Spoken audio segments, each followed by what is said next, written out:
You want me to go in there and buff you before you go in? No, yes. Yeah, figured you did. We get to do so much together. Like, we spend a lot of time and we're gaming. It's fantastic. He's like, I will get a text. It'll wake me up. Dad, wake up. And I'm in Europe. Dad, come on, let's play some WoW. I'm psyched that he wants to play with me and I get to spend that time. It is literally, we're spending time together. Are you next? No, I'm after this, when we're getting next. I don't do Bismo's Brawler. I'm not good at it. I'm good at it. I know. Anybody who has a child knows when you call your child and you're dying, because you're the parent, you're just dying to hear how your day is, how you've been, is school great, especially if you're overseas, if you're away from your kid. So our phone calls would go something like this. Hey, buddy, how you doing? Good. What's happening? Nothing. Dude, give me anything. Okay, I went to school today. Did you learn anything? No. Come on. But if we start playing a game, then all of a sudden, today, Austin did this and blah, blah, blah. And you get a chance to be with each other, which you don't get to do with an old school phone call. Make sure you don't pull too many, because if you pull too many... Time's up. Let's do this. Leroy Jenkins. Go, go, go, go, go, go, go. Stick to the play. You stick to the plan. No, you stick. If Christopher wanted to be a professional gamer, I would be more than fine with that. I'd be impressed, actually. Especially versus like a professional football player, like I was. Just because it's a lot of pain playing football and things like that. And gaming, it might be a little bit of emotional torture, but there's no physical pain to it. I think it'd be cool as can be. It takes almost as much, if not more, dedication and talent to be able to be a professional gamer as it would to be a football player. I mean, it's a whole new thing. So if he wanted to be a pro gamer, I'm good with that. Go make some money. Whether they're in the same room or halfway across the planet from each other, Dean and his son go on adventures together, thanks to gaming. Growing up, my dad would yell at me for playing video games too much. He would tell me that I should be studying or playing basketball.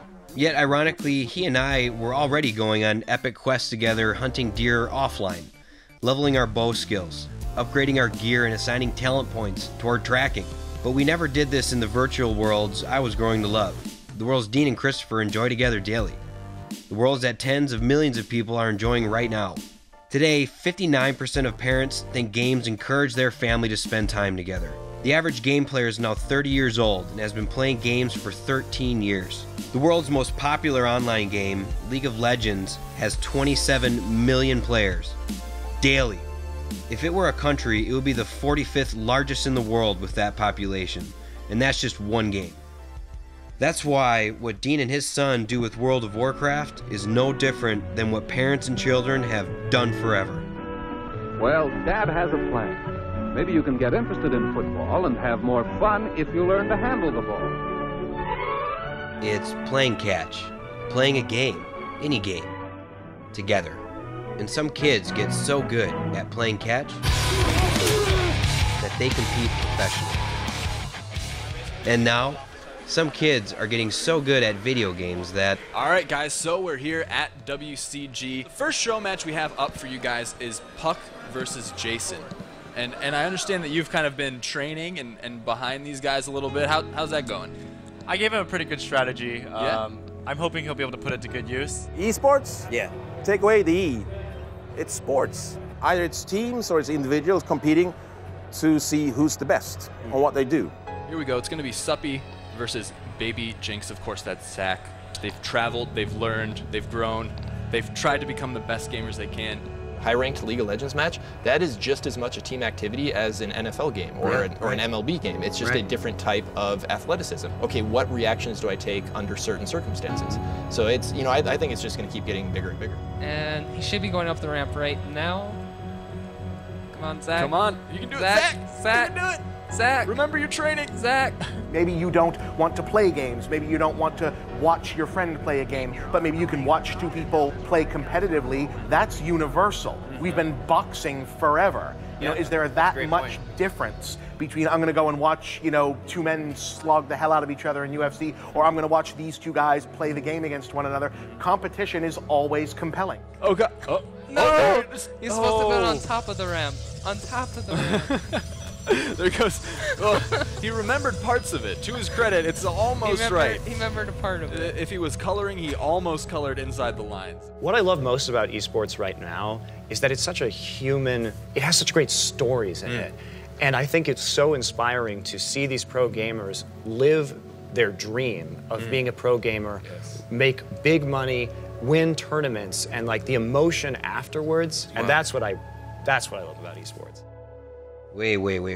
Hold on. Let's back up a bit and explain how we got here.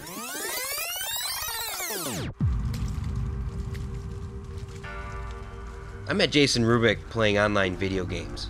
It was 1998, and I just started playing one of my favorite games of all time, Ultima Online. After a few months of playing, I'm pretty sure I killed him 1,000,000 times. So he decided to join forces with me rather than remain my nemesis. Wait. Is that what you're saying when I'm not here? You can't just lie to them. I think it might have been the other way around, dude. God damn it, Rubik. Over the next 16 years, we continue to game together online. Starcraft, Diablo, World of Warcraft, League of Legends. Back then, I was living in Wisconsin, and Jason in Colorado. We both competed in traditional sports, enjoyed the same kind of music, hated the same TV shows. Yeah, I think that's right. Every day when we got home from middle school, high school, and college, we would get our game on. We didn't just game out, we bonded. By 2013, Jason was one of my best friends, but we had still never met in person, never had a beer together. And then a conversation one night changed our lives forever.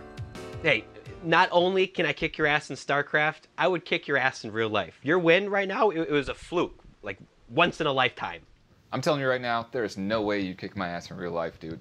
I'll kill you. I'll kill you. You can't kill this, bro. Was that supposed to intimidate me?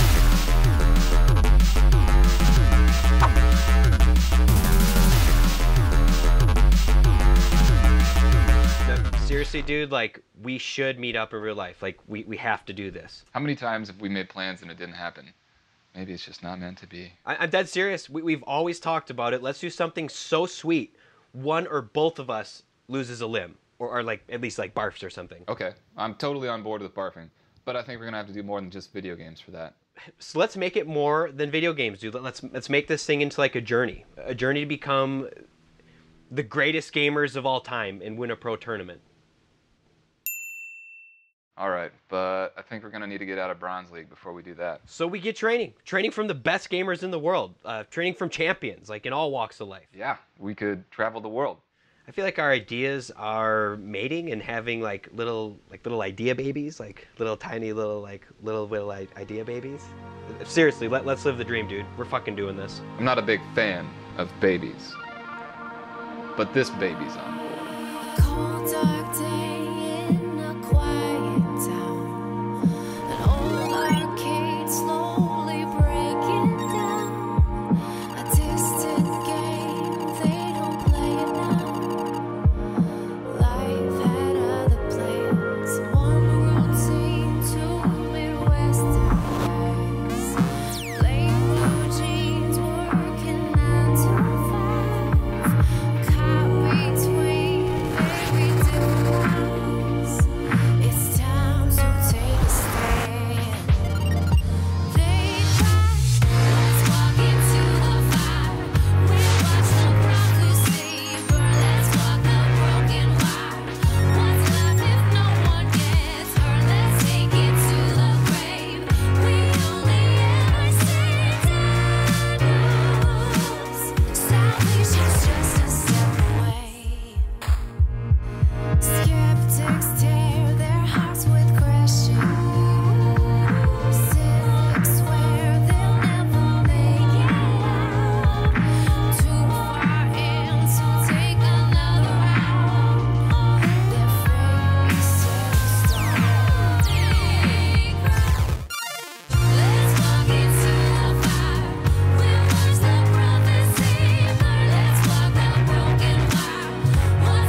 When you want to meet your best friend for the first time ever in real life and learn how to win a championship, there's only one place to do it. The town where the most championships have ever been won on the world's biggest stage, Green Bay, Wisconsin. Dude, when I first saw you in that lobby, it was like a dream, and I couldn't keep up with what was happening. I was actually surprised, though. I thought you would look more like Jabba the Hutt than Bruce Willis. This was really happening. Yeah, I kind of thought I'd be catfished. You know, I really didn't expect to be greeted by you and a camera crew. And to be honest, I was caught off guard by your powerful bear hug. It hit me right in the feels. Of course I did, dog. We weren't strangers. We had slain dragons together, led armies across space together, and now we are here to learn together. And in Green Bay, there's only one type of mentor to have, a real, live Super Bowl champion. Tom Crabtree. You son of a bitch. What's going on, guys? You ready to do this thing? Teach us how to win a championship, dog. Hey, what better place to start than Titletown, USA, Green Bay, Wisconsin. All America, right. Number one, baby. Let's do it. Yes. Man, video game, that's always been a thing for me, just like football, sports. Like with Jason, I essentially grew up with this guy, but I had never met him in person. But I think because of that like shared passion that we both have for, you know, what we're doing, just like in football, dude, that locker room camaraderie, as much as we love video games, as much as you love the NFL, like I love my friends, man. I love my friends I've developed from playing games. Like the first time you go into a locker room, like with a new team, you know, you might not actually know any of the guys, you haven't met them or talked to them, but you know that you're all kind of there for the same goal. If you're serious about gaming and you've got a group of guys you play with, guys or girls, you build a strong relationship. You're around each other all the time. You're talking about, you know, if you're sitting in a lobby online waiting for a game to start, you're chatting about, you know, stuff not even having anything to do with the game. So I definitely, you know, I think the two they really kind of mirror each other. So to learn about being part of the locker room, Tom took us to where he starts his season, and somewhere you've probably never been, the gym. Dude, I'm in such amazing shape. I'm going to teach Tom a few things about working out. You guys are pretty prepared. Ready to work out, I guess. What you want to do, obviously you want to warm up. Maybe not like that, but it's close. It's probably similar. Football, video games, I mean, you don't want to dive right into it. So you got to warm up. Hell yeah, dog. Let's go. Get us warmed up.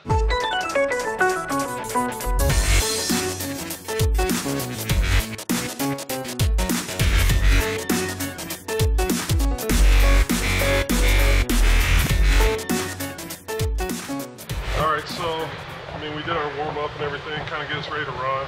So, I don't know how familiar you guys are with treadmills. It looks like not familiar with running either. I'm gonna get going faster right now. How important is endurance, you know, football, and how can I use that when playing Starcraft? Not necessarily the endurance, obviously, the cardio, but man, just the warm-up itself and kind of being in shape. I guess we can crank it up a little bit. Here we go, Tom. Okay. Where you at? That's a pretty good walking speed right there for me. How will this help me kill noobs? If you want to get it up to about 9. 9? Yeah, and we'll do like a... You kidding me? We can do like a 30 seconds on and then 30 seconds of rest, so 30 seconds off. Okay. Oh, God. So like I said, we're still warming up. I'm the warmest I've ever been. All right. Now we'll do the workout. I'm out. Actual workout. Good job. Thanks, dog. You nice and loose? Yes. Ready to get started? Yeah, let's do it. Wait, what? I thought we were done.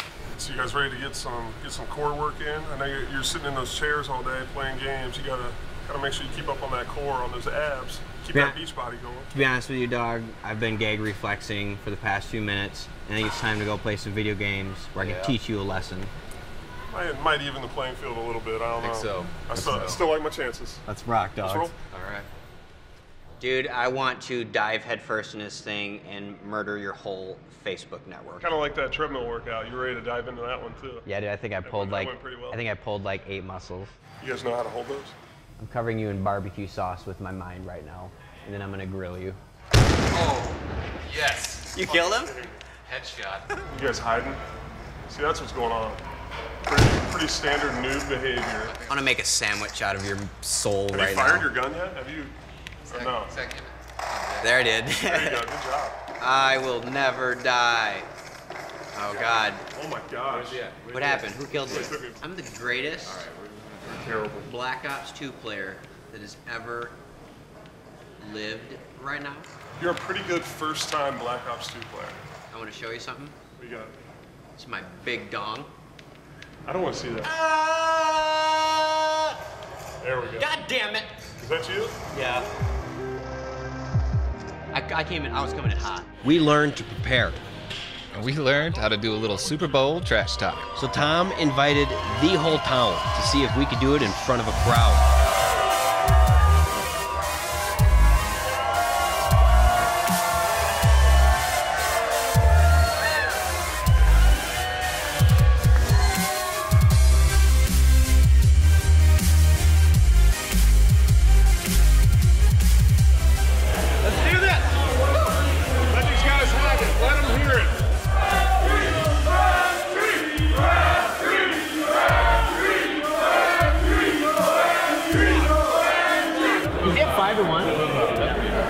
You're 5-1? No, you're. We are mortal enemies right now. We are mortal enemies right now. Ah! Oh, I see you. I see somebody. I killed you. You know? Yeah, you just killed. Oh, shit. Ew! Boo these guys! Hey, these guys, they improved quite a bit. Significantly. So hopefully they took something from what I told them earlier and applied it to tonight. Congratulations. Jedi Master. Not quite yet. Let's not get carried away. Okay. That was pretty good. Hey, you guys honestly, you're well underway. All right. I wish you luck. I'll be watching every step of the way. Good luck, and don't settle for anything less than being on top of it.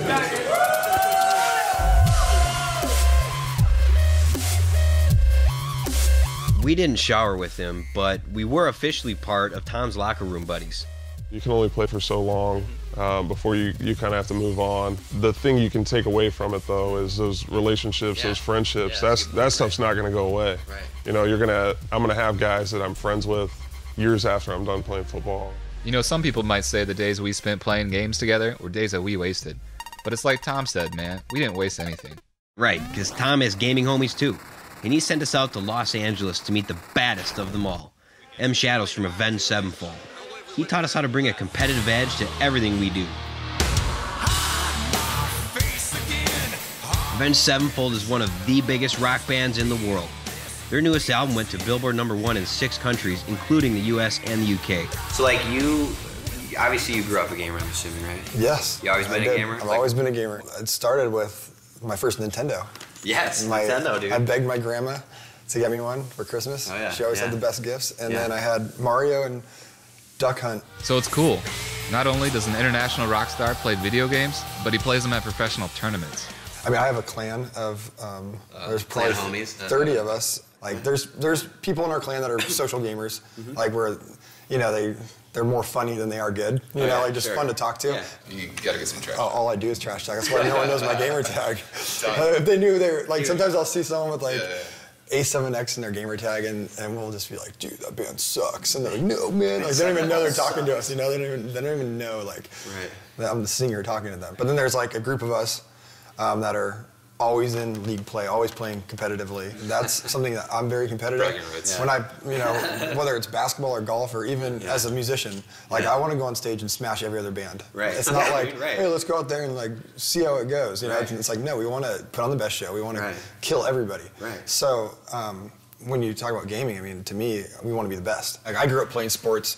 I just liked music. I loved music, but I take that competitive nature into music because obviously we're not going to sit there and throw fists at other bands, but when we go on stage, we want to destroy everybody. And I think it's good for the fans because we put our money back into our show because we want to go out there and just blow a bunch of stuff up, and we want to be the band that no one can play before and no one should play after. Yeah. Jason and I are in these training camps, right? Like throughout the rest of this year, we want to learn how to become like the greatest gamers of all time. Yeah. Like we're a couple of noobs in a sense. You're at one point you were a noob musician, you know. We're a couple of noob gamers. Yeah. Like what do you do to prepare yourself? Like what sort of recommendations do you have? Well, preparations, I think you gotta just be healthy. Keep yourself like so you feel good. Yeah. Right? Yeah. You gotta feel good. That's a good point. You gotta feel good. That too. He did. The gym and we ran.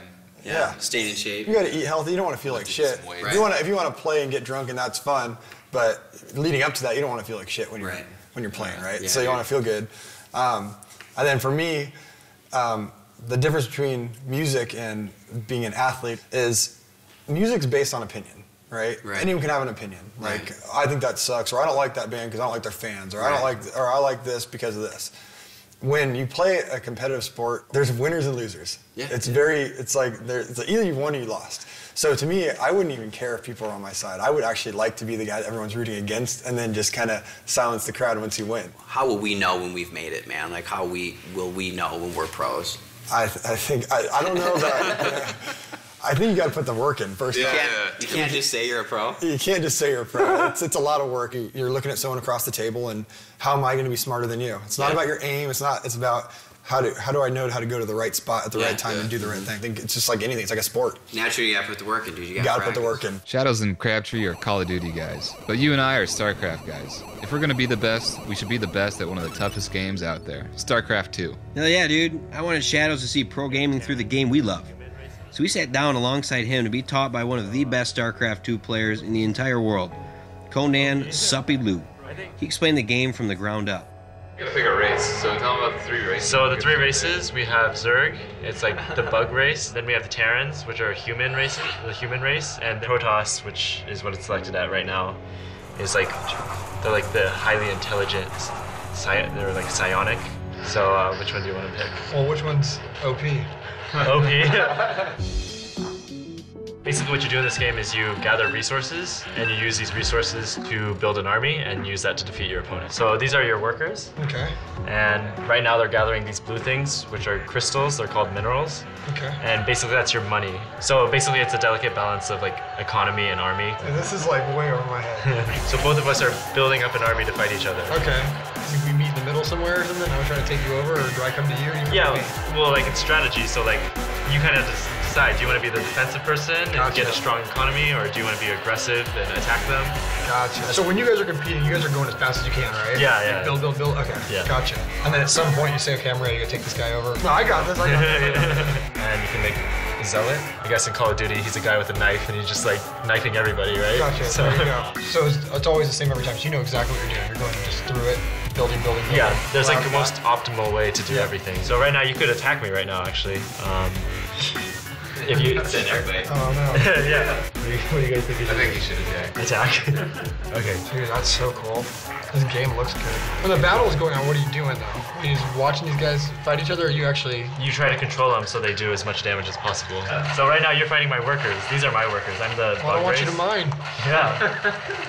So this is like damage to my economy. You killed a lot of my workers. Did you kill me? Yeah, I killed those 2 guys. But you killed a lot of my workers. So then I run back and I build more guys. Yeah. 3,000.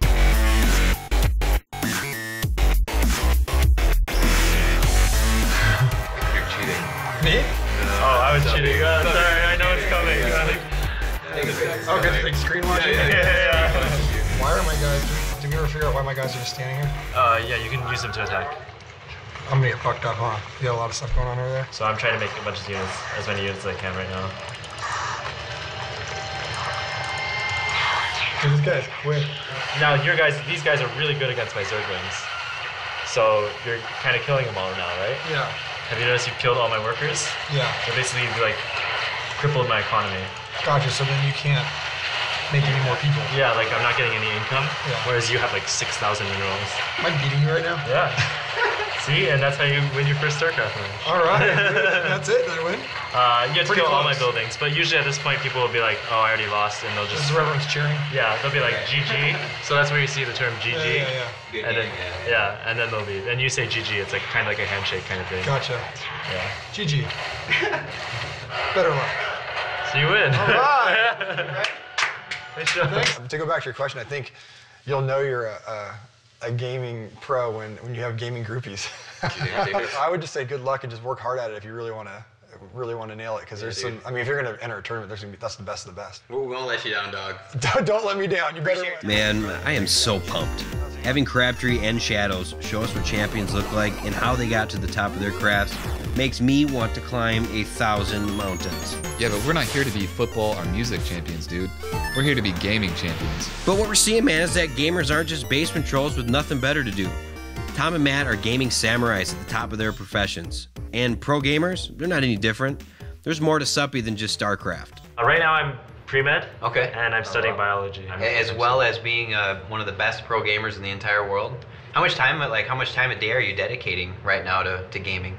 I mean, it really depends. Like, I'm someone who, like, if I have a big midterm coming up, I have to sort of put like Starcraft on hold. Sure. And then I have a big tournament coming up, I kind of like put my studies on hold. Yeah, You know. yeah. So it can range anywhere from, I try to do at very minimum like 2 hours a day. Wow. But then before a big tournament, I'll start playing like 10 hours a day and like kind of Yeah. not do homework for a little bit, and then I have to catch up later. You exemplify what the pro gamer is today. That's an intelligent, articulate, passionate dude that isn't in the basement. You know, you're going to college, you're kicking ass, and you're a pro gamer making money at doing something you love. Are your friends jealous? My friends, yeah, sometimes. Yeah. Yeah. What's your favorite thing about this industry right now? Like, why are you doing what you're doing? I've just always been really passionate about esports, and it's something that's been like a part of me for so long. Yeah. And now when I finally come to these events, it's just so awesome to see it growing, and every year it's been getting bigger and bigger. And I really like, you know, I have all those friends in college who watch regular sports like football and basketball and whatever, and I never really understood, you know, why they're so fanatic about it. You can actually fly out and compete in tournaments around the world. And eventually I started traveling to like Finland. I went there for assembly, and then all around the United States, Shanghai. Wow. So being a professional player is actually extremely crazy for me because it was kind of like a dream. And I bet. Yeah, and I never expected anything like this to happen. But now whenever I go to an event, there's people asking for autographs, for photos. It's just really mind-blowing. Groupies? Maybe. in the StarCraft world, you hear the term APM, right? Actions per minute. Yeah. So tell me a little bit about what actions per minute means to pro gamers. Yeah. So actions per minute is basically a measure of how fast you are, and it's really important for StarCraft because there's so many actions that you need to do in order to, you know, out multitask your opponent, and it basically allows you to do a lot more things on the map and outplay your opponent, basically. Wow, yeah. So you'll see, you know, the top level people will have around like 350 to 400 APM. So that's 350 to 400 actions per minute. So that's like keystrokes and mouse movements, right? So what, 400 over 60? That's like 6 point something actions per second. Yeah. Like that's a lot of stuff going on. I mean, we're 1/10 as fast as you dudes. It's unbelievable watching how quickly your fingers move. I mean, I've heard the term used before with StarCraft. It's like chess on steroids. Yeah. But in our sense, it's a million times faster pace than playing chess. Like you're doing so many things at once. I compare it to like playing the piano. You kind of, your fingers just sort of just end up knowing what they're supposed to be doing. And sometimes they even know what you're supposed to be doing before your brain even thinks it. Wow. So like a lot of times that's what practice is for, because sometimes in tournaments you'll kind of blank out, but you just have that muscle memory and you know what to do. Wow. I blacked out for a minute, but I won. Yeah. Tell us about what streaming video, like what that all means to the StarCraft scene, and what does it mean to you personally? Streaming video is basically when you can basically broadcast when you're playing, and people can see exactly what you see on your screen, and they can see it on their screen, so they know they can basically have the experience of what you're experiencing. Right. First person perspective of a pro. Right. Yeah. Exactly. Yeah. Well, and that's obviously very much unique compared to the NFL, which it's only on Sundays, right? You can stream a match at any time. Yeah, and not only can you stream a match at any time, but there's always a stream going on. There's always VODs online. There's just a lot of content out there that you can always consume. How big do your audiences get? I'm about a mid-sized streamer, I guess, for StarCraft. I get about 1,000 to 2,000. So anytime you decide to broadcast a match, you get a couple thousand people watching you? Yeah. Coming into it, I definitely had idols and people I looked up to when I was, you know, on my path to becoming a pro gamer. And I watched their streams, for example, and learned from their play and incorporate it into my play. And that's something that really helped me improve. So it's been really nice having, you know, these forerunners who basically led the way for like the growth of this esports. And one of those forerunners is Jeff In Control Robinson. He's the captain of Suppy's team, considered the Yankees of esports, Team Evil Geniuses. You could not be the stereotypical guy sitting in a basement, not talking to people, not caring, just playing games. You need to be out there. You need to be socializing. You need to be trying to represent your sponsors and yourself better. And the better you do at that, the more financial success you'll have. The way we all make our money, the way we justify our profession is by having a sponsor like a Monster, like a Razor saying, you win, we like the way you represent yourself, and we want to slap our name on your back. And that's why you can see like listings on our shirts. It's like NASCAR because their cars are decorated not just for the aesthetics, but rather that's because those brands want to be associated with them. So there's a couple different ways to kind of look at StarCraft players in terms of what they would compare themselves to in terms of being an athlete. It's like a golfer. As long as they can walk the 18 holes, they're probably pretty fine. It's all down to the mechanics of swinging the golf club and how they can perfect that. But also things like nerves. I mean, making that 9-foot putt for $1 million, that's something that it takes a special person to do. And in StarCraft, you're playing a game that's very fast moving. So yeah, you're moving physically fast on the keyboard and mouse, but that's not really the alienating factor. There's nobody that's like, man, I just can't push that mouse very quick. But what's difficult is to be precise with it and to be accurate, but then to also at the same time have your mind saying, this is exactly what I want to do. There's no direct analogy to what we do in real sports. We're kind of a combination of the New York Yankees, a talent agency like CAA, a media company like ESPN, and an advertising agency like Ogilvy. Whatever 4 executives you want to combine together and make them a lot younger, and you probably have me. While Jeff is the team captain of Evil Geniuses, Alex Garfield is their CEO. Named to Forbes 30 Under 30 2 years in a row, runs the top esports team in the world, and master of all he sees. I was always a really avid sports fan. I always liked video games. And like I'm not the biggest guy in the world either, so I played like racket sports and certain things in high school, but I always wanted to play a team sport. And when I picked up Counter-Strike in, must have been 2002, 2003, it really just kind of filled a need that I had. It was that kind of like team experience with legitimate competition that, you know, like I didn't get a lot of playing time on the lacrosse team. So just did some writing for one of the pro teams, and they ended up kind of collapsing, for lack of a better word. You know, I went to the guys and I was like, I'll find you a sponsor. If we can get, you know, travel money for this next tournament, you guys just keep playing. And they were like, yeah, sure. But they pretty much, like, they literally laughed at me because getting sponsors was really hard. But it wasn't always championships and checks and awesome moments. It was more like open a pop can when the dial-up modem was starting to connect type of thing, because you thought that would mask the sound and not wake up your parents. There was a lot of like finagling. Like if I went outside and played tennis for an hour, I could come back in and play more StarCraft for another hour. Esports has been around for maybe 10 years or something now, but only really in the last 3 years has this been really big outside of like Korea and parts of China. So big, there are dozens of teams across the globe. Robin Nyman is the manager of Team Liquid, another major player in esports. Besides being super competitive, Team Liquid also hosts the world's largest online esports community. All of a sudden, there's been a market for people who want to watch these players play. And there's like people gain fans and all the tournaments have been created. And through that environment, we've been able to create teams that get sponsors in to pay them money to play the video game that they love to do. Exactly the same way as soccer and American football started back then, where it was just a fun sport that you did with your friends, that all of a sudden got a lot of like spectators, and then teams were created around it. Way back in the day, there was a thing called CGS, which was one of the first big attempts to really make gaming into something huge. It ended up not working, so a lot of times people look back at CGS and say, well, gaming can't happen on the larger scale.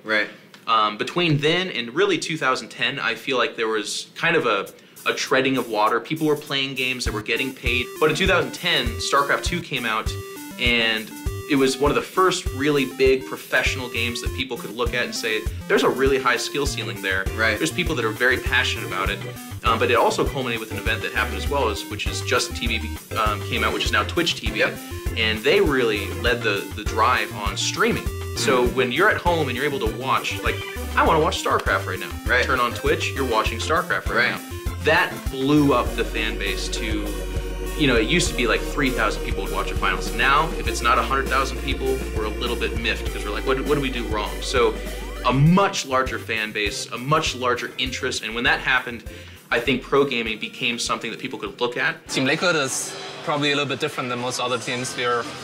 Well, I mean, in StarCraft 2 in general, I think people are very close. So it's not really just Team Liquid, but it doesn't feel like you're just a business, you know, corporation that we're just bundled together under the same like sponsors and stuff. It's actually we're friends. We're looking out for each other. So one of the like stereotypes of evil geniuses is we oftentimes get called the Yankees, and the Yankees in baseball aren't really known for fostering and developing talent. They're more like, wow, you're a really good player.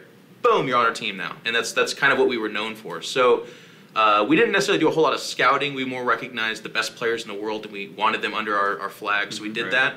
But now we're circling back to realizing the value in grabbing a young man or woman and saying, you're really good at what you do. We'd like to give you the facilities and give you the support necessary to really grow that talent. So recently we signed a young guy, 15-year-old, by the name of Lebo. He's a Terran player for Starcraft 2. Wow. And he's not a tournament winner now, but the idea is that under our tutorship, he will eventually get there. Dude, that's what I said on my Twitter. They were like, that's what I'm saying, like man. A new acquisition. I'm like, dude, I'm like the LeBron James, man. Yeah, awesome. So 10 years from now, you're just going to be at the top. Probably more like Probably 2 months. Hey, 2 months. 2 months. All right. I respect that. 2 months turned out to be the next day. At 15 years old, Lebo won the 2013 American World Cyber Games Finals in StarCraft. And then a week later, he won at the International eSports Festival in South Korea. It was kind of like a really long process. I contacted Alex probably around like a year ago, qualified for WCS Challenger League, and I think that's what tipped it, and then he let me in the team, and I was just off the roof. Like when he said, I got an email and he was like, you're in or something like that, and I was like, oh my God. Do you have groupies yet? I mean, only a few thousand, so. Actually, they're lining up, like, right there, so. Yeah, actually, you can see them all down there. Right. Sweet. Yeah. It's pretty long. What advice would you give to other folks that would like to achieve the level you're at? Like, what advice would you give those people? I think the biggest thing is to have an open mind and to not take things too seriously. At the end of the day, it's just, like, something that we do as, like, that we love, so it's important to not lose the passion that we have going forward because of some bad things that may happen to us. Well, a lot of times you're going to be demotivated or kind of frustrated. You're going to have hard times. You kind of just have to keep pushing through it, and eventually, you know, your hard work will pay off, and you'll be able to grow, especially even if you are having troubles and obstacles. It'll actually help you grow as a player, as a person. A lot of people who want to be good, they go into the game and think you can just play a lot. Play a lot doesn't make you the best. Right. It doesn't anywhere in the world. Like, attending class doesn't make you the best. You gotta study. You gotta want it. Don't let anybody else tell you you can't do this, you're not good enough. When you're looking at, like, trying to become a legitimate gamer in competition or really just as a profession, I think that's another way, it's an alternate way of saying your pursuit. It's like the pursuit of happiness. It's basically you saying, I really care about something, I really like it, and I want to make it legitimate. So I feel like your guys' march towards that final marker shouldn't be based on winning, it shouldn't be based on overcoming somebody else, it should be based on fulfilling your own happiness inside of gaming. Every time you see like an angry person in their workspace or they're upset or they're just not happy with what they're doing, I feel like you're creating the image and you're creating the possibility for them to be able to say, I could do better and I could do what I want to do. And as long as you guys keep it at the forefront of your mind, I think you should be successful. Man, Jeff reached out and touched a brother's heart. We can do this, dude, right? Yeah, I think I can. I'm a little concerned about you, though. We're in this together, man. We're gaming locker room homies now. Yeah, sure, we can do this. Let's take on a pro. No, man, I'm gonna do all kinds of things he doesn't even know about. Well, I hope you guys are a little bit better than I think you are. What are you cooking? He's doing some I gotta get ready. Gotta warm up. Get that APM up. Yep. It's game time. There's only one of me. He's clicking a lot more than we are. We were invited to learn from Grandmaster StarCraft 2 player Jimmy Van Cise, aka This Is Jimmy. Like a lot of online games, StarCraft 2 has a rating system to tell you how good you are in your region or even in the world. Grandmaster is the highest rank a player can achieve and consists of less than 1% of total players. Aside from being a Grandmaster, Jimmy has a dozen top 3 finishes in StarCraft 2 tournaments. That's all pretty impressive. But the real reason we're psyched to be learning from Jimmy is because of his unique style of training, the Drunken Master. It's the best way to train, in my eyes. Benefits of doing this, obviously. Number one, it's a lot of fun. Yes. Than just playing the game. You know, you're gonna have to play a lot of matches if you want to be a pro. 20 games a day, probably. So drinking is going to help that. So similar to how baseball players, you know, when they go up on deck, they have that donut on their bat, and it's like super heavy. But then when they go up to the plate, they take it off, and they're like, wow, this is easy to swing. In your case, when you're ready for your big showdown. Takes the edge off. Yeah, Brilliant. you won't be drunk. You start to play, and you're like, wow, this is so easy. Like, my head is totally clear, and I'm ready to do what I've learned. All right, let's do this, dog. So let's try this out. What is he even doing? I don't know what he's doing. He's You gotta get your speed up. You gotta get your speed up. Like warming up? I don't know. Yeah, you gotta warm up. I hope this game lasts more than 10 minutes. Ooh, I got a game plan. I got a strategy boner right now. Yikes. This might be the first 4-minute victory you've ever seen, Jimmy. I don't think you're going to win in 4 minutes. Get him, Rubik. Uh-oh. All right, Rubik. Yeah. I think I have a big problem right now. Yeah. He's not mining at all. Oh, Lord. Oh, God. All of the workers are Look at dying. all of them. All of your workers are dying. Oh, God. Oh, God. Shit. And now you are screwed. Well, I'm still alive. I still have a probe. I'm still feeling good. Rubik, I need you to send me a whole bunch of minerals. All right. Like, oh, let's fucking throw them at me, dude. Oh, ooh. I'm back.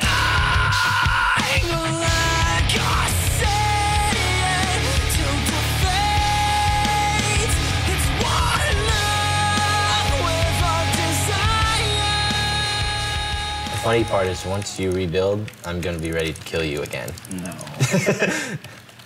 Jason send the whole town at you right now. I've got my own town Go. of things. What's up, dog? Come here, Reaper bitch. You will never catch the Reaper. Rubik, I need some goddamn backup right now. Send everybody. It's not good, man. It's Oh, not wow. good. Ooh, those probes are not having fun right now. They're finished. Fucking Reapers. I did not plan accordingly. Thanks. Hide it. I'm hiding it. You can't hide from the Reaper. Oh my God. Everything's going according to plan this game. You have been Rubik, destroyed. it looks like it's, you're leaving this one up to you, bro. It's going down right now. He's gonna kick my ass. It's close. It's close. I need your moral support right now, man. It's a close one. All right, he's not good. I think it's a wrap. We put in a good fight, though. You sure did. That's a 21-minute game. You did. It's a 21-minute game. That was a good fight. I was impressed, but I still wasn't impressed at the same time. I feel like your training today made a difference. Celebratory drink. I hope so. I think that's Celebratory grand finale show. All right. Good work, team. Good work, team. Thank you, Jimmy. You guys can do it. You have to be persistent, and you have to learn to drink a lot. Champions. Yeah. Champions in the making. Absolutely. Face of the champion. I'm worried about that face. I can't wait to put drunken master training into my practice routine. But man, we are not ready. He took down both of us by himself. Yeah, I think your dead weight was holding me back a little bit there. Well, at least you got the drunken part of the drunken master training. You remember when I said I could beat you up in real life? I'm gonna make that happen right now. We're going to meet and learn from another champion that's going to make that happen. You could just powerbomb him. Okay, so maybe this was a bad idea. Yeah, I can't say that getting in a cage with MMA heavyweight champion was your worst idea, but it certainly wasn't your best one. Two-time heavyweight champion, dude. Josh Barnett has fought around the world and won everywhere. All right, so we can learn a thing or two. More than you think, dog. Remember how we've been saying gamers aren't basement trolls? Well, Josh is a full-out gamer, in addition to holding UFC's record for youngest heavyweight champion. I started off playing on the Atari, man. I used to spend hours on that thing, and then when it came to the Nintendo, that was like a whole nother thing altogether. And arcade gaming was huge for my generation. Double Dragon, the original Double Dragon. I remember when Street Fighter 2 came out, we just didn't even know what to do with ourselves. Like, I have kept all my consoles. What was it like seeing yourself in a video game for the first time? It must have been trippy as hell. It was a trip. You ever fight yourself in those video games? Or are you totally against doing that? I'm told, no, I want to be me all the time. Beat the crap out of it. I feel like there would maybe some sort of ill-begotten sorcery would occur if I was to beat myself up in my game, and I'm worried about the paradox of playing me and fighting me. So Josh won't even fight himself in a video game, but we got in the ring with him for real. So to start things off, we're going to do a little bit of warming up stuff. Of course you are. Of course you are. You don't want to pull a hammy. Right. I mean, You don't want to be trying to initiate some sort of maneuver on Starcraft, and you're like, oh, can you guys jump rope? How many jump ropes? Like, what should we start? How many ropes of jumping should you do? How many ropes of jumping? Well, I would say that infinity is usually a good number, but like poetry and motion. It's like when you get a bunch of women in the same house and their menstruation starts to synchronize. It's kind of the same way with you guys in these ropes. I'm sweating just talking shit to you. Perfect. 1 minute break. Then you get another one. Another one? Yeah, you should usually do at least 3. Hope I don't hurt your mousing hand. And fail. Didn't you guys do like push-ups and a bunch of stuff with like football players and crap? Well, after 2 of those, I think I've seen enough. All right, so now that you're good and lubed up, you should probably get to stretching. Yeah, that's how you know you're doing it right. If you feel like any of your sphincter muscles are happening to tear. I feel like I'm getting more powerful right now. Now you're gonna pretend like you're a supermodel. Or well, maybe hustler really is more like it. Yeah, well, this is how Guile got his start, right? That's what I'm saying. Anytime you see him down in a crouch, you're like, don't jump. You're gonna push your ass back and you're gonna stretch out your groin. That fucking hurts. Oh yeah. Oh my God. I know. I would figure you guys would be more relaxed in this position by now. Gay jokes, have them for days, apparently. Well, how could I not in this testosterone-fueled sport that it is, where 90% of the time I'm completely skin to skin with another sweaty guy. Yeah. Well, we're going to teach you just a very simple 1-2. Doesn't have to be that hard, because it won't be. I definitely think you could knock some Cheetos out of a kid's hands. You've been punching him in the face. Right. You don't like his mug anymore. Right. You've been kicking him in the body. You know, this dude ain't going down. So, we got to get him on the floor. Take down. Yeah, Take down. yeah. Oh, what a wondrous world it is in the realm of beating the crap out of other fellow human beings. So, what we're gonna do is we're gonna step in and we're gonna get an underhook and we're gonna get around this guy's waist. Okay? All right. And we're gonna frame up. It feels like we're dancing. And then we're dancing. Dancing. He's leading. What would you expect? After you have thoroughly confused your opponent with a little Arthur Murray box step.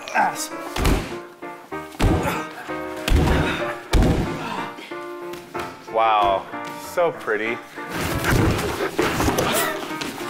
Bro. Nice. You think we make better MMA fighters or pro gamers? Well, I'm not seeing you game, but if it's anything like you're fighting. I saw this once on Dancing with the Stars. You're fucked, you're fucked, you're fucked, you're fucked. There you go, last one. Yeah, they won. They've succeeded in not dying. There's no way that you guys are gonna walk into this tournament as noobs. Thanks, That's Josh right. Barnett. Thanks for coming. And obviously, we're never going to be as good as the pro. Well, you can be, can't say right? never. You don't. If you set already a limitation for yourself, then that's only as far as you're ever going to get at best. Find out the people that have what you want. What did they do to get there? What do they do to stay there? Learn from their example, and you apply it to yourself. Oh God, that was beautiful. We're hitting the road again, man. We're finding the people that have what we want and learning from them. I think you can only mean one place. Are you thinking what I'm thinking? Yeah, the capital of esports, man. Seoul, South Korea. Once you get the call to come to Korea, which is the mecca of esports, really, it's where everything really began. It has the best infrastructure.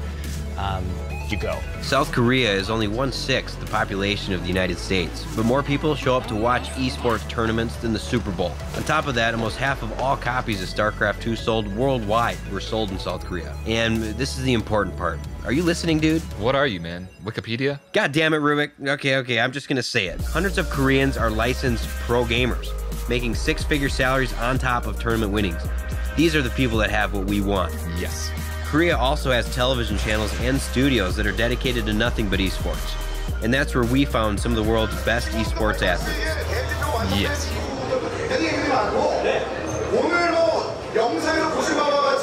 TV 나오는 게 제일 좋은 것 같아요. 제가 어릴 때부터 TV 나오고 싶었는데 그게 현실로 됐으니까. 처음에는 이렇게 e스포츠가 커질 줄 몰랐어요. 근데 이제 계속 발전하는 게 보이니까 얼마나 더 커질지는 솔직히 저도 상상하기 힘든데 아무래도 여기서 한 3-4배는 더 커질 것 같아요. Yeah, do you feel like gaming is a job, or do you still have fun playing? 둘 다라고 생각해요, 저는. 그러니까 재미도 다른 선수들한테 물어보면은 그냥 일이라고 생각한다고 그런 선수들 많고 또 그냥 재미있어서 한다 뭐 재미없으면 나중에 안 할 거다라는 선수 있는데 저는 둘 다 생각해요. 그냥 진짜 정말 재밌으면서 내가 좋아하는 일을 하고 있다고 생각해요. Just like any other pro athlete, these guys have trainers and coaches and training schedules. How do they do it? My parents couldn't even handle me playing video games a few hours a day. 집에 반대가 되게 심했어가지고 키보드 마우스를 엄마가 빼셨을 정도로 반대를 많이 하셨어요. 근데 그때 딱 공부를 좀 하다가 이건 아니다 해서 다시 게이머를 했어요. 게이머를 하려고 시작했어요. 연습을. 일단 집에 가면은 어머니가 맨날 우리 아들 장하다고 우리 아들 최고라고 맨날 하시고 오늘도 윤종이 형이랑 경기 끝나고 바로 핸드폰 문자 날라왔어요. 막 우리 아들 정말 장하다고. 지가 이렇게 게임을 이렇게 좋아해 딴 것을 하지 왜 참나 게임만 하고 방에서 난 이제 게임만 한다 그런 생각으로 딴 것을 하고 돈 벌을 다른 일을 하지 저란다 그렇게만 생각했는데 요번에 이거 듣고 나서는 이런 것도 있구나 생각이 들었어요. 예. 친구들한테도 하고 젊은 사람한테도 하고 그 사진까지 보여주면서 잘 몰라서 적어갖고 다니면서 여기를 보면은 이 사진도 나오고 이란다 한 것도 자랑도 하고 그랬어요. 그런데 요 나오면 봐라 하고 전화해서 봤다고 전화도 오고 그랬어요. 이번에 이렇게 올라오게 돼서 가족들하고 친구들하고 신기해 하더라고요. 그리고 열심히 하라고 격려해주고 그다음에 유명해지면 나중에 사인 같은 거 해달라고. Be famous, win championships, get adored by crowds. This sounds like the best job ever. Change of plans, dude. Becoming the greatest gamers of all time is something we are going to do full time. Yeah, but there's gotta be a catch. Man, it's playing video games. There is no catch. 일단 아침 한 10시쯤에 일어나서 밥을 먹고요. 그래서 한 씻고 다 해서 11시쯤에 한 출근을 해요. 출근한 다음에 연습실로 출근한 다음에 그 다음 한 새벽 2시 그리고 더 하고 싶으면 한 새벽 4시까지 연습해요. 하루에 뭐 연습하고 밥 먹고 연습하고 밥 먹고 연습하고 저희 팀은 지금 10시 반부터 12시까지 하고 있어요. 저희는 거의 주말에 경기 있어가지고 주말에도 계속 연습하는 편이에요. No, God. Playing the same game for 17 hours a day, 7 days a week? I don't know, man. That sounds like a pretty big catch. 근데 연습생 기간 때 정말 중요한 게 제가 아까 말했다시피 정말 게임에만 집중해야 되고 그러니까 나가 놀고 싶을 때가 엄청 많단 말이에요. 근데 그런 거 저는 다 자제하면서 정말 게임만 집중했거든요. 그래서 한 1년, 2년만 좀 열심히 하다 보면은 저는 훌륭하다고 생각 안 하지만 아무튼 저만큼 할 수 있지 않을까 생각해요. 제가 그렇게 커왔기 때문에 연습만 하면서 커왔기 때문에. Dude, we are in over our heads. When we first started this journey, I had no idea how hard esports athletes worked. Now, I thought guys like Tom Crabtree and Josh Barnett were going to show us the hard work part of being a champion. It's really not enough. Like 6 to 8 hours a day is not enough. It's definitely not enough in Starcraft if you want to be the best on you. Because there's always that guy who practices one more game than you. Yeah. He gets the advantage. Like there's just always somebody who wants it more. One extra game a day, one extra hour, anything is just going to give you the competitive advantage. Esports guys are the real deal, man. They've got the fans, they've got the fame, and they've got the glory. All that is pretty great motivation.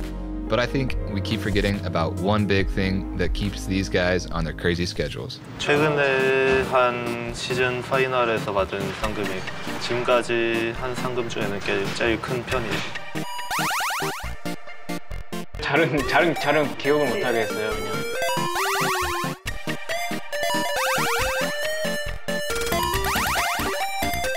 As soon as you make money, it's suddenly a good choice in life, I guess.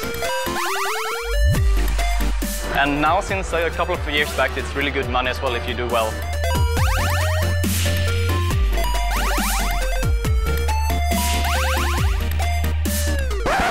Wait, hold up. Let's go back just a little bit. We've got to talk to the guys we met that won over $330,000 apiece. Loda, Aki, and EGM? Yeah, Alliance's Dota 2 team. They're the real deal. Right, dude. Alliance is another of Alex Garfield's insane teams, just like Evil Geniuses. They won literally the biggest esports tournament of all time, Valve's International. 2013's International was so big, the total prize purse was $1 million bigger than the Kentucky Derby, totaling $3 million in prizes. A cool $1.4 million to first place. They're gonna do it! They're gonna do it! Alliance wins! They win! I was just empty. I didn't know what to do. I was just like pressing the keys and like hoping that we would win. And it was so, the pressure was so high, and I don't know. It's hard to describe. When that game ended, like what did you do? Just went crazy and started screaming. Everyone just started screaming. Jumping around. Yeah, it's like, yeah. If we lose this game, I only get half. And still it's a lot, but when you know that it's only one game, how much would you have lost if you'd have gotten second? It was like 50% less, so $700K. Yeah, so $700,000 win or lose. Yeah, so it was really, really crazy. More crazy, like me and you, dog. Alliance is a group of best friends playing a game together. Starting playing with some friends and went to like local Swedish tournaments, and then we went to other tournaments like Ukraine and stuff like that, but we weren't that serious. We just wanted to have fun. I've been knowing Loda for 9 years now. Okay. We started to go to school together, and you guys are buddies from back in the day. Yeah. So I've been playing with him from on and off for 9 years. I'm pretty much the captain of the team, but I usually call it in a funny way the spiritual leader, because it's more of a, as you say, lead by example and just keep the morale up, I guess. Well, it's just really nice to be able to hang out with like 4 other friends when you're going on like a pretty serious LAN event. Then you can still have a lot of fun. So, and that was like the main idea when we created this team, to have a like friend team that you can like being in, and that you can talk to anyone. And I think that's the reason why we have done so well as well, because everyone just loves playing together. It's more about just making sure everyone feels confident. I always take care of my boys, make sure they don't get bullshitted by people, and I think the most important thing is trust, like making players trust themselves and making players trust that the rest of the team trusts them, because then you play without, you play with less like stress and you're relaxed, and I think it's easiest to perform. A lot of teams that just split up when it starts going bad. They start to fight, and like maybe 2 or 3 guys leave, and the other 2 are still left. So it's just to work on the chemistry in the teams. It's a five-man game, so that's pretty like one of the hardest things, I think, actually, when it comes to Dota. There's so many pro players that they have the skills, but they don't realize that their like personality or their egos are keeping them back. They're like some of the best players in the world, but they still have these, either they rage or they have egos or they can never admit they're wrong, all these things, and that just holds them back. Having like that really bond is really important, right? Yeah, that's absolutely the most important thing for our Dota team. For Starcraft, it's a little bit different. It's a one-on-one game, and while a team spirit is extremely important, it's good to it's important to feel good at events, and it's important to have the opportunity to go to teammates, hey, this build, I think it's good, but I have so many problems with it. What do I do to make it better? So teamwork equals big money. All right, so there's gotta be somewhere we can go to learn a little bit more about that. Yes, great idea. I already have a plan to talk to someone who knows all about team play success. We're going to Chris Kluwe's house. Chris lives every gamer's dream. He played professional sports at the highest level, wrote an Amazon.com best-selling book, has a band and plays so many games. His Twitter handle is still Chris Warcraft, after Blizzard's World of Warcraft. Chris sat down with us to drink some scotch. We talked more esports than football. We played a little Starcraft, and we got to show him how to play like a true drunken master. Chris, I'm covering you in barbecue sauce with my mind right now. Okay. And then I'm gonna grill you. All right. I told that to Tom Crabtree too. It worked very not good in my favor. I'm whipping out all the training things I learned from these Grandmaster Oh God, what am I doing here? This isn't involved in the training. So I can play with my daughters, and at some point they'll probably be able to maybe beat me at video games, and that's one of the great appeals of electronics and video games is that your physical fitness level doesn't really matter that much. It's about your mind. It's about how you use, your mental abilities, and that's a playing field where an NFL football player is on the same level as a 12-year-old girl in her house. So it's all about how good are you at the game. Right. Remember what Jimmy told us, Jason? We need beer. Where's your drink? I got it right here. I need to take a pull. And drink.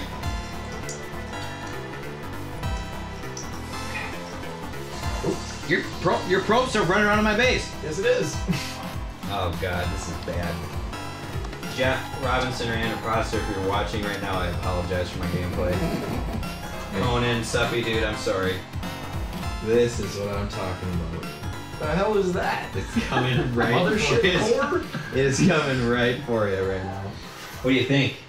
Olivia, I think we're in trouble. Olivia? I think he's out-resourcing us right now. I'll play multiplayer for a bit. It's like, I know I can be good at this, but I just don't have the time to do it, so I'm not going to frustrate myself. Great point. That's one of the reasons why I think we have such insane respect for pro athletes in general. Whether you're a pro athlete in the NFL or, I would say, a pro gamer as a pro athlete. Like these guys are putting in, 10 hours a day into their craft. Yeah, you're going to be great, you got to put the time in, right? Yeah, just like anything else. If you want to be good, you have to practice at it. And if you want to be great, you have to practice a lot at it. And, just as it took a lot of practice to get to the NFL, to become a top-class league player or a Starcraft player, you have to put in the time. You have to get that muscle memory where you're not thinking about what you're doing anymore, you're reacting. Your body's just doing it. And that's, that goes regardless of what you're doing. And you have invisible dudes? That's not even fair. You know what? It's not fair. You know why? Because Zach has had training from pros. Yeah, we had pro training, man. He had pro training, so I think... Yeah, I got destroyed. You can tell he's put in the work. One game to rule them all. He has put in the work, and it Do you feel like things have progressed, Jason, since we initially started our journey? Absolutely. That's what I'm saying. Look at you destroying Chris Kluwe. GG, sir. GG. Good game, Kluwe. Good job. You can tell you have been practicing. Good work, Olivia.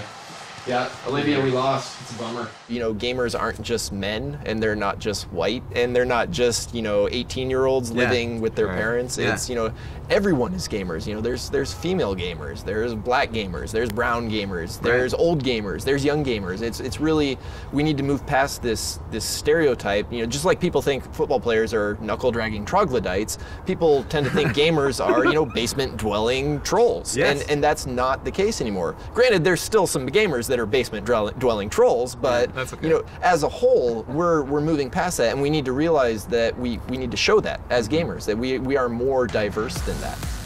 As gamers redefine who they are, esports is redefining what it means to be an athlete. And they work together doing that. I was really good at sports in high school, and I can't believe I could have been doing this with video games. And esports athletes can be anyone, from 300-pound linebackers to 140-pound librarians like you, and be on an equal playing field. That's a special thing, dog. You know what? You're right. You never know who's on the other side of the screen. I kind of thought you were that kid from the Star Wars lightsaber video. And it's especially exciting when it's someone no one expects, but a lot of guys sure dream of. A Playboy playmate. Yeah, someone like that. No, dude, I mean exactly like that. 5 years old, when I was 5 years old, I saw my dad playing Legend of Zelda: Link to the Past. Yeah. And for some reason, my dad went out on a limb and said, hey, why don't we let her try? Yeah. And so I learned how to do the first dungeon sequence where escort Zelda to the cathedral and save her from the castle. Sure. I knew how to do that before I knew how to tie my own shoes. But Pamela Horton is more than just a lifelong gamer. She's Playboy's Miss October 2012. And through Playboy, she's also the host of the review show Gamer Next Door. That's what brought me from a casual, or not casual, more an avid hobby playing gamer, to a professional gamer. I now, Something get that you can paid to play video games. This is awesome. I think from now on, I'll just imagine I'm playing against a bunch of Playboy playmates. On Xbox Live, I tried to have the manliest name ever, and then I'd never turn my mic on because, that was instant harassment. Instant. Oh, yeah, I wouldn't even do or say dude. anything. Yeah. I'd say, hey guys, and then, get back in the kitchen, make me a sandwich, that bullshit, They're all talk and no play, oh hey, what's up? And I was like, I'm sorry, bottom lane, you're feeding, I can't gank like that, I can't protect you from over pushing your lane, and You said you have 4 accounts in World of Warcraft? I'm trying not to tell that to people. Yes, I have 4 accounts. I have almost all classes at the max. I stayed up for 32 hours straight. What?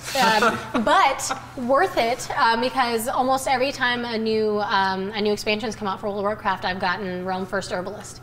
So first person to reach the level cap of herbalism in World of Warcraft. Big title. Yeah, I like games. And when I'm not working and I don't have grown-up things to do like chores and dishes, I'm on my computer, I'm on my handheld, I'm on my consoles. Like, most of my time is spent gaming. When someone says that they aspire to be a professional gamer, I'm not like, oh, you know, you might want to try. You can't do that. You might want to try something else. You're too short, or you're too, you know, whatever. Anybody can be a professional gamer. You just got to put your mind to it and put in the hours. And the top thing that you need is patience. You need to have plenty of patience, because there are going to be people out there who just suck. There are going to be people out there who don't know what they're doing. And there's also going to be people out there who are trying really, really hard and are taking things way too seriously. And if you have patience, you can push through all of that. I sound like mommy mode right now, but it's true. The reason that I continue to play League of Legends, despite how many times it gets frustrating, is you gotta have patience. I hear you. Playmates being more hardcore than most other gamers. UFC champions playing the most geeky role-playing games. Super Bowl champions playing the latest shooters. Best-selling authors streaming their latest gaming exploits to thousands of people, and Rockstars competing in pro-level tournaments. We've seen a lot of things that show just how far video games have come. But there's one event to rule them all. One event to find them. One event to bring them all, and in the darkness bind them. That's some deep Gandalf shit. Okay, Frodo. So we're here at Jönköping in Sweden. We have the largest ticketed festival, so it's about 20,000 people coming here. Wow. 10,000 of them bring their own computer and sit in a LAN environment. And they're all wired up in a high-speed internet link from Telia, and it's just working great. This is a digital hippie fest. It's like, you know, it's Woodstock 2.0, but there's no mud and there's no drugs. It's like Burning Man, but with computers. Well, basically, everything you see, all the 5 main halls at Dreamhack are completely empty when we get here. And then it's just hundreds of people building this great event for a couple of days. And how many people? It's about 700 in total. Wow. So we have like any big like rock, like Coachella or whatever festival, they have a crew with people that just want to come here and help out. Well, we were actually founded in '94, so next year is 20 years. Wow. Which is kind of unique in this kind of business, even gaming development to some extent. The same year when the World Wide Web Foundation was started, Clinton was president, pre-Lewinsky. So we started in a school environment, where you eat, and it was maybe 50 people. And then it's grown and grown and grown. And in 2001 we came into this venue. We had about 2,000 people. And we expect a total unique visitor number of somewhere around 25,000. So tell me a little bit about that internet speed. I know it's like some of the fastest internet speeds in the world, right? So we set a world record in 2011 with 120 gigabit, and we tried to get everybody to download as much as possible, going to different kind of sites and peers. And we reached about, I think, 40 gigabit or something like that when we topped it. So there is no point in having more than that because we don't need that bandwidth. So I think we have about 40 gigabit right now, and we use about 25 of those. Dreamhack is the internet made physically manifest. Every crazy shit that is on the internet is there. There's music there, there's kids there, there's old guys there, not many, I'm one. And there's eSports, of course. Right. And it never stops, 24/7 for 3 days. Right. You hear the music? On the road again, on the road again. So we're doing between 15 to 20 streams in different languages, but in the same game. So right now we are standing in the Swedish Dota 2 Asus ROG Dream League studio. And we got about 15 crew members of this one. I got 15 under my belt in the English one, and it goes on and on for every game, every language. Actually, I think at this event there are about people from 50 different countries. Our end goal is doing the first LAN party on the moon. Let's run around Dreamhack. Yes. Yeah. All right. Can you imagine what it would have been like? So even like 10 years ago, being here, it would have been like the most insane thing ever. Now we're 28 years old and we're walking around Dreamhack. It's so amazing.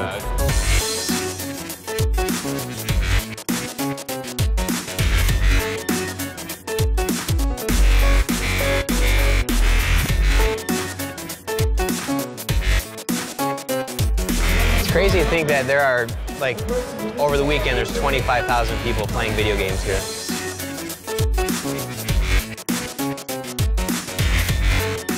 I think I just kind of held your hand there a little. Yeah. We should go dance a little bit. You just gotta dance from the heart. Let's 3 dance. days in a row.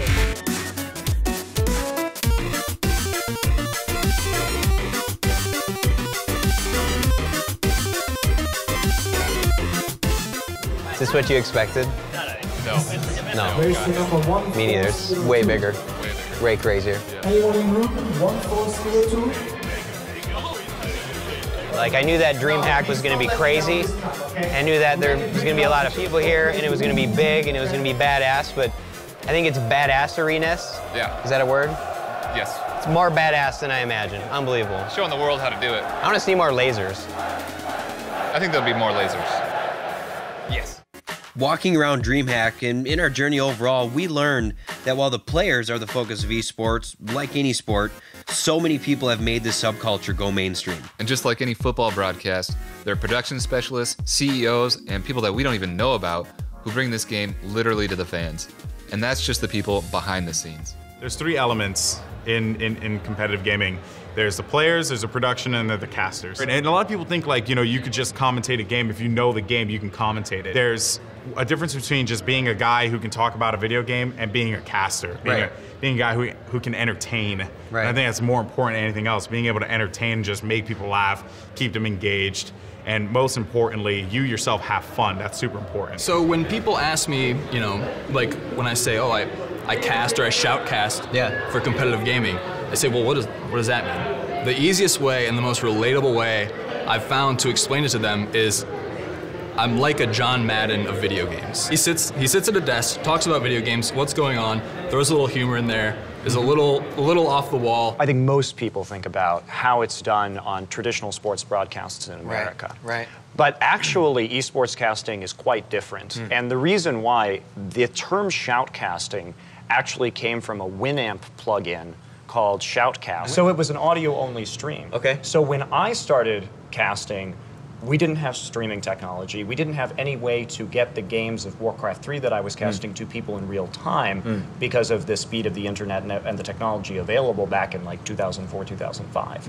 So there were a limited number of observer slots that were given to casters. Casters would go in and people would listen to it like it was on the radio. So shoutcasting developed almost like a radio medium.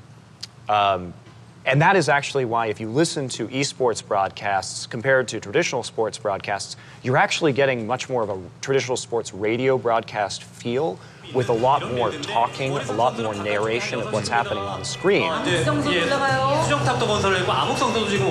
Whereas if you watch a football commentator, for example, they let the action do most of the talking and then break down the play afterwards. And part of that too, I think, is that there's so much going on screen in a lot of these titles that sometimes it's important to have a good play-by-play caster to call attention to the right things that are happening on screen.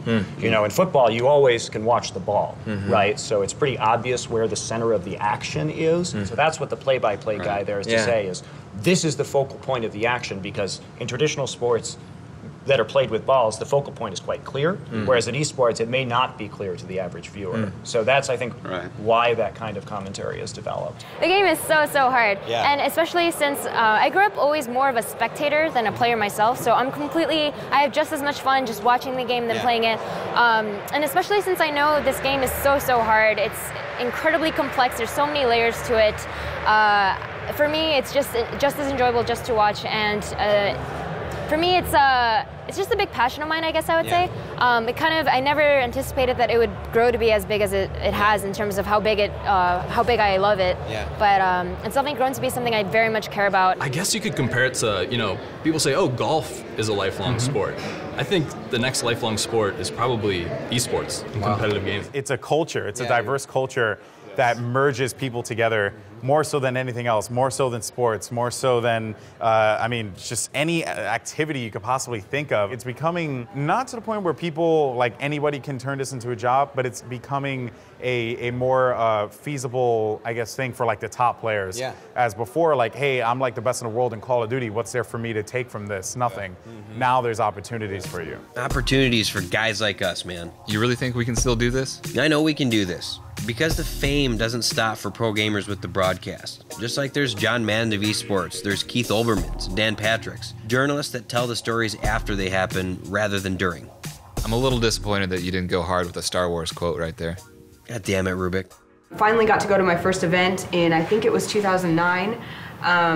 And just noticed that nobody was really doing much in the way of media content. People would write and there would be coverage on websites and there were stats and things, but what was missing for me was I wanted to get to know all these players and hear their stories and build a connection with them, and the community was so vibrant and so hungry that I felt like people needed to be really doing interviews and doing those kinds of things. So I just started with a camera and got EG to let me hold a mic and do some interviews with their players. But the thing that I really like is being able to tell the story. There's good and there's bad, and you've got to embrace and talk about both. And what I get to do in my job is I get to lift the veil on like the real shit, like what esports is really about. And that can be the most amazing stories that people don't know, like guys who got into like esports to pay for their like parents fucking treating them. There's a Starcraft 2 player who was in a fucking house fire, and if he didn't become a pro Starcraft player, he couldn't have rebuilt the house, couldn't have rebuilt his life, right? I mean, that's like an amazing fucking story. I'm a dude who gets to talk about that. But equally, there might be some guy who's like, you know, he robs a bunch of kids and then he takes the, takes the money and fucks off.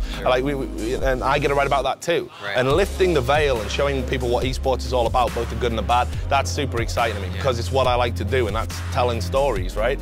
And that's the reason why I got into journalism in the first place. I think the esports community does a lot of great things for gaming in terms of bringing an extra level of competitiveness and also a person-to-person level of competitiveness where it can be a spectator thing. You're not just, even if you are in your home, you're not just in the basement playing on the game and living there and isolated from everyone else, that there's a community and there's talking and people getting along with one another and showing that this can be a social activity, an arena activity. I've met so many people that may not have the opportunity to play sports recreationally, either for physical reasons or resource reasons or geographical reasons, whatever it is, or they may not have fit in with the people that they lived with geographically or in school or whatever it is, but in gaming, they have so easily found a place where they can interact with people, they can build connections with people, and they can play and socially interact and compete and all of those things. And I think that the importance of play in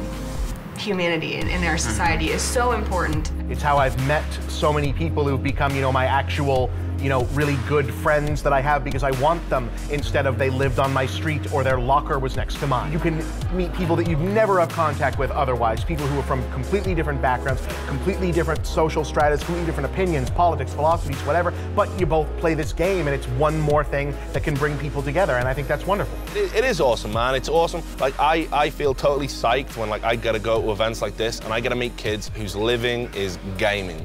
Right? And they're so based about it. Like, they earn a salary, right? I mean, some of them get set for life. I mean, look at the Na'vi guys, right? From the Ukraine. You win something like the International, millions of dollars. I mean, you are set for life.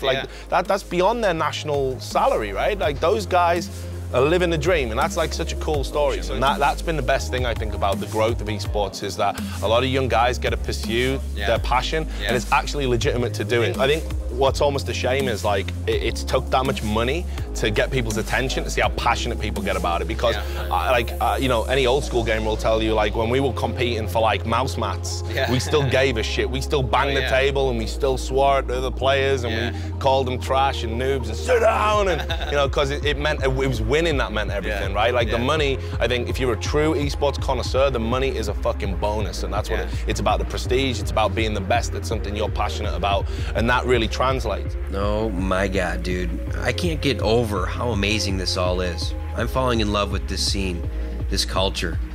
The people, the stories, everything is more amazing and incredible than I could have ever dreamed of when you and I started down this road. I'm with you there, man. But don't forget, we're still on this journey. We're here to learn how to win a championship from the best pro gamers in the world. Starcraft 2 is just like any other sport. You have to take preparation and make sure your body is okay, because if you do one thing a lot, you're gonna have a toll on your body and you're gonna damage yourself. I had really severe carpal tunnel and in both my arms, so I had a lot of pain. I had a really hard time practicing. I couldn't feel my fingers anymore. Eventually it got worse and worse. I did a 24-hour streaming marathon for Doctors Without Borders, and which was kind of stupid doing that when you have carpal tunnel playing for 24 hours in a row. When I was clicking on the mouse, I could literally feel my nerves from my fingertip up to my neck, and it was almost like an electric shock. I think the mental part of it was maybe as bad as the physical part, because I went from tournament to tournament to tournament, and I always did badly, and I always knew it was kind of because of that. So I had an excuse in my head also, which is bad. I kind of became friends with the carpal tunnel because nobody expected me to do well anymore. And so I fell into this really, really big hole in this slump where I was just not doing well for an entire year, and I just felt worse and worse. To get ready for my games, I go through a bunch of different steps. First of all, you want to replicate what you're doing at home as much as possible, because then you're feeling the same way you're feeling at practice at home, and you're feeling comfortable and not in a foreign environment. I actually play 2 different kind of mini games before Starcraft 2. One is called Super Hexagon, and one other is just a reflex game where you click on targets as quickly as possible and as precise as possible to warm me up. And the good thing about that also is it occupies my mind, because I'm not thinking about Starcraft 2 in that moment, and sometimes it's important not to overthink things in Starcraft 2, because that's the moment when you make mistakes. I do that, I try to warm myself up, I do several stretches, there's autogenic training, so I can, to get my hands warm, basically, because cold hands are the worst things possible, so you want to increase your blood flow to that. You know, there's all kinds of things you need to do. Eat a banana, actually, I always eat a banana. Basically, in the start, it was pretty hard with the cash. I didn't have a job and I wanted to just play the game, right? It's pretty naive, I guess, just in some ways when I think about it now. I just felt like my calling is gaming. I always felt I'm pretty good at the games and so on. So if there's a chance, I want to take it. So I lived alone with no income at all. And I had to basically win tournaments to like pay my rent in the start. So it was pretty stressful back then, but what really kept me going was the hate I saw online. Unprofessional, he doesn't deserve a pro team, and I'm like, well, okay, I will come back with my skills. And eventually I won so much that I had their teams, they saw my potential. So I got a new team. Like I played 10 hours, and then I'm like, okay, if I stop now, then I will just improve a bit. So I cut sleep like every day. I don't think you will ever be 100% prepared, but personally, I like to just relax and just think about the good parts of the game. Like, okay, I'm going in here to have fun. I'm not going to go in here to like, I have to win or whatever. I just have fun and do what I'm confident at. What's the best thing on each map to do. So like if I play like Akilon Waste, perhaps a certain build is good there, right? So I think about how to do it, when to do it. And then I think about what my opponent is going to think about it. So I just plan everything out from start to finish. But then I also, of course, I have like, if he does that, then I have to change, and so on like that. A lot of mind games. Exactly. Yeah. It's a very big part of the game right now. We just got personalized advice from the 2 kings of the European scene. Dude, I don't know how much more my brain can handle. We're ready. Let's go grab some of that fame that we saw in Korea. For some of that money we saw from Alliance. Let's take over the world, man. Let's enter a tournament.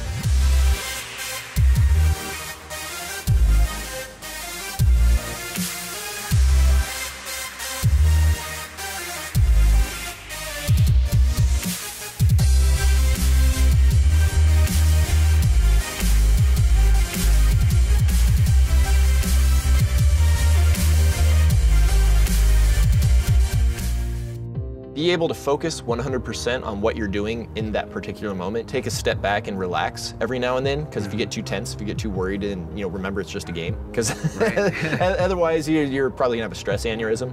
That's no good. 이기는 것보다는 즐기는 것을 우선으로 하고, 그리고 무엇보다 게임 연습량이 제일 중요한 것 같아요. Okay, so you want a piece of this. You have to do, as I am prone to say, you have to be deadly serious about not being serious. Never do the right thing wrong, but always do the wrong thing right. Just do it. Just go and do it, and don't give yourself any excuses for why you're not succeeding. This is what it's all about, man.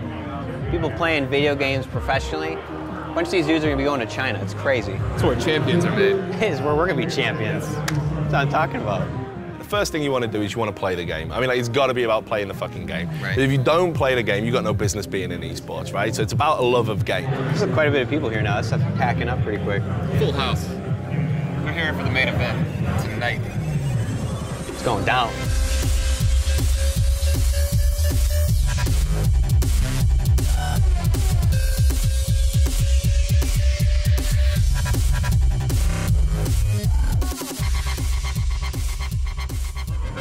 All right, man, I'm about to play one of the best Starcraft 2 players in the world. I'm a little nervous. Dude, I'm in the same boat. I mean, I had a lot of confidence going into this thing, but did you see what their APM looked like? Hey, noobs. Suppy! Yes! Woo! All right. When we saw Suppy at our tournament, it was nuts. We had no idea the guy who let us sit in on his training session with M Shadows was going to be there for our big moment to give us last-minute advice. Or that he'd be the one to kick your ass. Oh, God. But we're getting ahead of the story. Sounds like you guys are a little bit nervous for your upcoming matches. Give us some advice. Like, how are we supposed to prepare for this moment? Like, where should our head be right now?